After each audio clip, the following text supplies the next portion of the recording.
Hello बच्चों, let's read the question. The question says what do you mean by relative velocity of an object with respect to another. Obtain an expression for relative position of two objects at any time t in terms of their velocities and position at time t is equals to 0 when motion takes place along a straight line. ठीक है बच्चों. इस question के अंदर हमारा क्या होगा कि कोई ऑब्जेक्ट है, जैसे मान लेते हैं कि ये वाला ऑब्जेक्ट हो गया हमारा फर्स्ट नंबर ऑब्जेक्ट. ठीक है बच्चों. इसकी वेलोसिटी किसी भी टाइम पे v1 है और इसकी इनिशियल वेलोसिटी कितनी है u1 है और इसका एक्सिलरेशन हम क्या मान लेते हैं a1 है. ठीक है बच्चों. अब दूसरा जो ऑब्जेक्ट है हमारा, ये सेकंड नंबर ऑब्जेक्ट हो गया.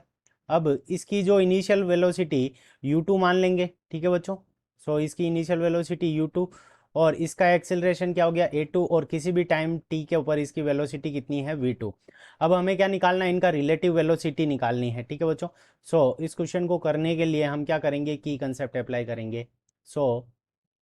की कंसेप्ट.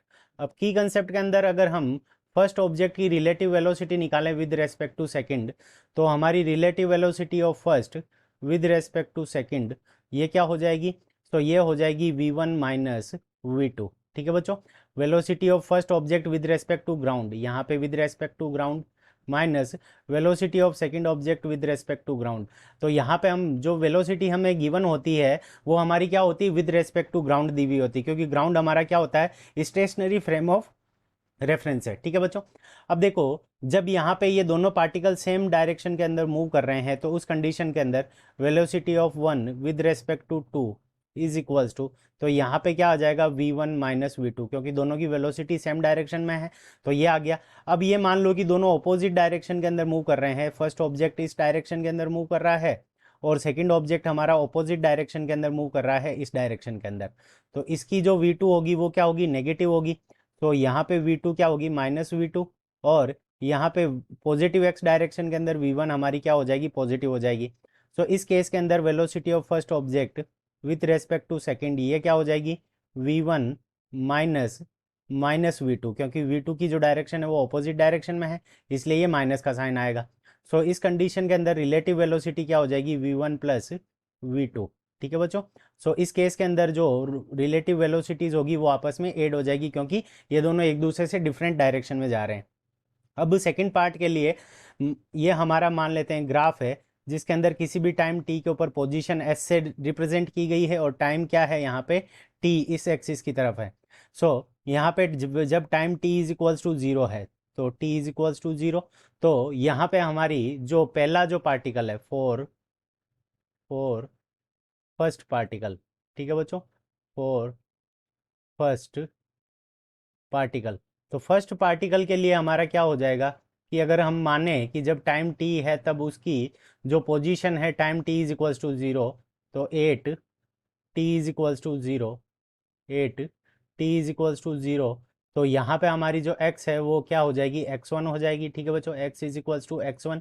और सेक ठीक है. तो उस कंडीशन के अंदर जो s1 होगी, s1 is equals to, s1 is equals to हमारे पास में क्या हो जाएगी, s का जो हमारा फॉर्मूला होता है u initial velocity u t plus, अब इसकी पहले की पार्टिकल की जो वेलोसिटी है इनिशियल वेलोसिटी वो अगर u1 मान ले तो u1t plus half a1 T square. ठीक है बच्चों. तो यहाँ पे ये टी टाइम के ऊपर पोजीशन आ गई.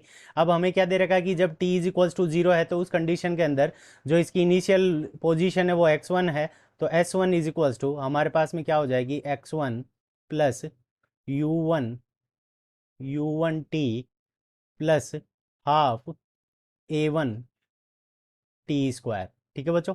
तो यहाँ पे हमारे पास में s1 की वैल्यू आ गई किसी भी टाइम t के ऊपर. इसी तरह से हम s2 की वैल्यू फाइंड आउट करेंगे. s2 इज इक्वल्स टू, तो इनिशियल पोजीशन हम मान लेते हैं कि इसकी कितनी है, x2, जब time t is equals to zero है, तो x2 plus u2 T plus half a2,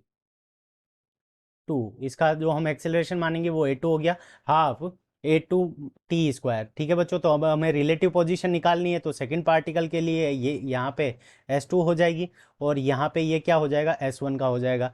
सो S2 माइनस S1, सो S2 अगर S2 माइनस S1 करेंगे तो relative position of second particle with respect to first particle, तो यहाँ से हमारे पास में क्या आ जाएगी, x2 minus x1, x2 minus x1 plus u2 minus u1, u2 minus u1 multiplied by T plus half half T square हमारा कॉमन आ जाएगा, हाफ टी स्क्वायर। तो यहाँ पे हमारे पास में क्या आ जाएगा, a2 माइनस a1। ठीक है बच्चों, तो ये हमारे पास में रिलेटिव पोजीशन आ जाएगी एट एनी टाइम टी, अगर a1 और a2 अगर इक्वल हो, if a1 is equals to a2, अगर दोनों पार्टिकल का जो एक्सेलरेशन है वो हमारा क्या है, इक्वल है, तो उस कंडीशन के अंदर S2 minus S1 is equals to हमारे पास में क्या आ जाएगी, S2 minus S1 is equals to x2 minus x1, x2 minus x1 plus v2 minus u2। ठीक है बच्चों, u2 माइनस u1 और मल्टीप्लाइड बाई टी। ठीक है बच्चों, तो यहाँ पे जब दोनों का एक्सिलरेशन इक्वल होगा तब दोनों के बीच में relative position x2 minus x1, u2 minus u1 multiplied by T, और जब एक्सिलरेशन डिफरेंट हो तो x2 minus x1, u2 minus u1 multiplied by T plus half T square a2 minus a1। तो ये हमारा इस क्वेश्चन का करेक्ट आंसर है। I hope you understood it well. Best of luck, thank you.